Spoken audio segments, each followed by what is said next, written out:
Avant la guerre, l'Ukraine avait la mauvaise réputation d'être minée par la corruption. Eh bien, ce matin, on a appris que plusieurs hauts responsables avaient été démis de leurs fonctions parce qu'ils sont impliqués dans des scandales. Certains sont accusés notamment d'avoir gonflé les prix de produits alimentaires destinés aux soldats. Les explications de Marc de Chalvron, Maryse Burgot, Stéphane Guimau et Ludovic Lavieille. Toute la journée, des démissions en cascade parmi les hauts responsables de l'État ukrainien. Des gouverneurs, des hauts fonctionnaires, des figures politiques de premier plan, plus de 10 personnes, toutes impliquées dans différentes affaires de corruption. Vyacheslav Shapovalov, vice-ministre de la Défense, emporté par le scandale.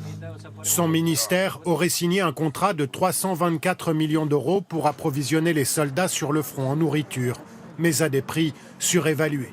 Concrètement, quand le contrat fixe le prix des œufs à 17 euros, on trouve la même quantité de marchandises à 7 euros seulement en supermarché, plus de 2 fois le tarif normal.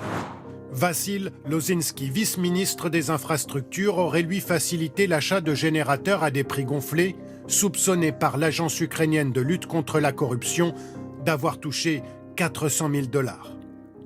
Kirilo Timochenko, directeur adjoint de la présidence, très proche de Volodymyr Zelensky, aurait lui profité d'un véhicule donné à l'Ukraine par un constructeur américain. Dès hier soir, le président ukrainien avait annoncé des sanctions. Il y a déjà des décisions qui ont été prises concernant des cadres de différents niveaux. À Kramatorsk, dans l'est de l'Ukraine, à quelques kilomètres de la ligne de front, la révélation de ces affaires a bien du mal à passer. Ce n'est vraiment pas bien d'encaisser de l'argent sur le dos des soldats qui risquent leur vie. Non, je ne suis pas surprise, bien au contraire. En temps de guerre, il y a de la place pour de tels agissements. C'est beaucoup plus facile de voler.